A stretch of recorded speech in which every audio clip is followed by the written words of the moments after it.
The President outlined a plan for us to begin to move forward, both to create jobs and move the economy, but also to get done some of the things that he committed to the American people to do, and that I know that when I came into Congress in my first term, full term in 2008, I said to the people of the 4th Congressional District I would do, and those on that list includes health care reform. And so we are going to go over and I know some of you are really interested in health care reform. I see my friend back there. But we are going to get a health care reform bill done, one that makes sure that those of us who have health care are able to keep it, and that if we're, if it's totally dependent on our jobs, that we make sure that we're able to get health care that's affordable and accessible for all of us. I have as you mentioned, Martha, I have a 22-year-old, 21-year-old now, soon to be 22-year-old. I just got a notice from our taxpayer-provided health care plan that come August 17th of this year, when he turns 22, he won't be able to be covered on my health care plan anymore, and that I'll have to cover him. There are lots of families across the country who get these same notices when their children are about to approach 22, and I'm scared for him. And I know that I'm going to have to purchase health care for him, but I also know that if we get this done, we can make sure that I can continue him on my health care coverage until he's able to get a job and be stable, so that he can take care of himself and have health care coverage. If you're a woman in this room, you already pay 48% more than men do just because you're a woman. And that seems not fair. If you've ever experienced domestic violence, and I know that there's a focus on domestic violence among some in this room, that as a victim of domestic violence, you're identified as having a pre-existing condition, and so that factors into whether you're able to get health insurance or not. Not a crime, it's a pre-existing condition. And so we will get this done for the American people, but I just wanted to share that with you because there are a lot of things that we have to think about as legislators, and we don't have the luxury of setting things aside because something else is in front of us. And so when people say to the President, you need to focus on jobs now, I know that the President and the Congress have been focused on that and the economy over this last year, but we have to multitask.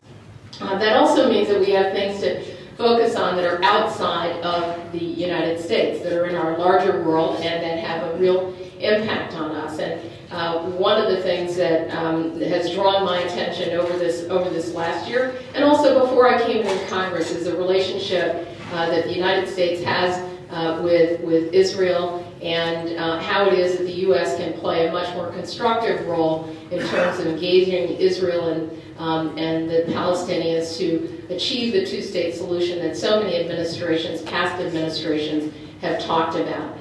It's frustrating. Outside of the Congress, when I was at the ARPA Foundation before coming to Congress, I had the pleasure of being able to fund a lot of issues, civil society issues, among Israelis and Palestinians. How is it that you bring people together, whether that is through media or culture, education, a variety of different ways, where they can begin to have conversations with each other that actually don't have to do with the big overarching issues of settling peace and determining states. And this taught me an awful lot through the foundation. It taught me that there are ways that you can begin to bridge gaps and differences among people and engage them in a different kind of way. It was wonderful, for example, at the foundation for me to be able to support efforts of bringing together Palestinian mothers and Jewish mothers to have conversations about what they wanted for the future of their children. I think these things are instructive in terms of how you move forward on public policy. And so my interest in these issues long predated my coming into the Congress. Needless to say,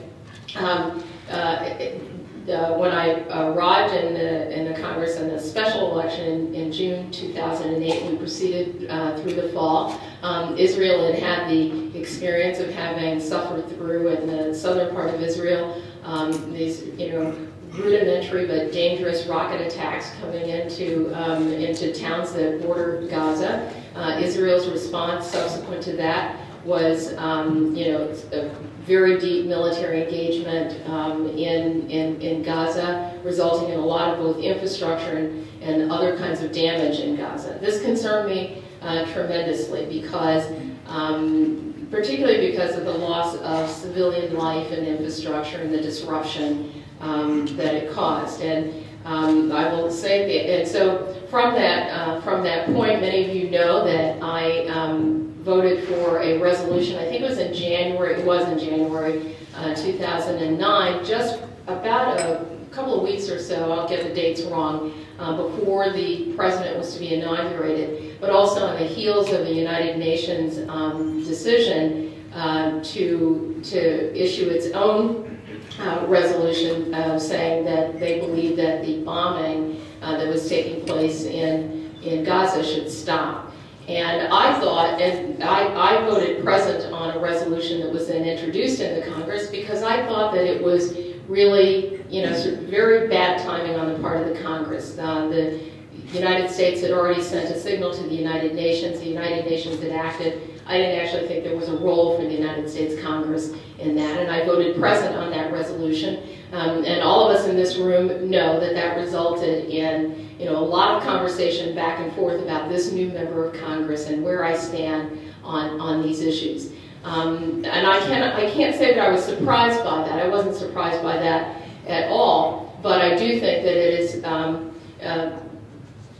that it has helped in some odd ways to open up a dialogue in a way both in our congressional district and through our communities that I believe is really important. I made a commitment at that time that I was going to make certain that at some point over the course of the year, in between other things, that I would make a point of visiting the region.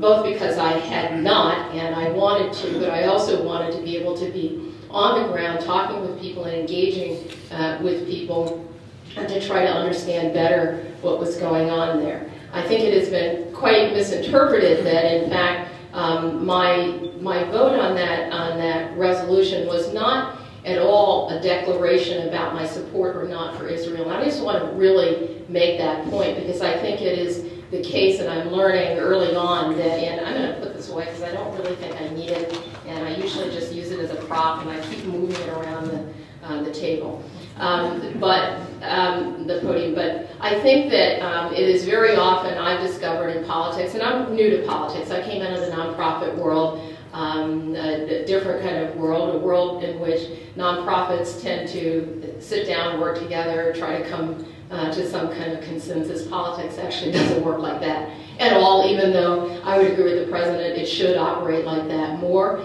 And so I decided that, some of the dialogue that was taking place was actually not a discussion, well, some of the conversation that was taking place was not a discussion or a conversation at all. It was very polar. And, and to interpret a vote on a resolution or an idea about public policy changes as, and I'll be frank with you, I was described, and I remember reading in one article, I was described as anti-Semitic. It is about the last thing that I am, and that was hurtful to me. But this is politics, and I understand where that happens, but I think it's important for those of us who really care deeply about these issues, who really care deeply about the state of Israel, care deeply about whether Israel can exist in peace and security and with the respect of its neighbors. It's really important for us to have a dialogue that's far more honest and far more open, and that really begins to engage Israel and the United States and the Arab neighbors, who I think haven't always been as helpful as they can be in the process, and quite sometimes actually very unhelpful, and to engage the Palestinians however they are constructed and able to engage in a conversation about the future. And it doesn't help those of us who are policymakers to be placed into one camp or another camp, because the future of the region, and I think the United States national security interests, really depend upon us acting differently.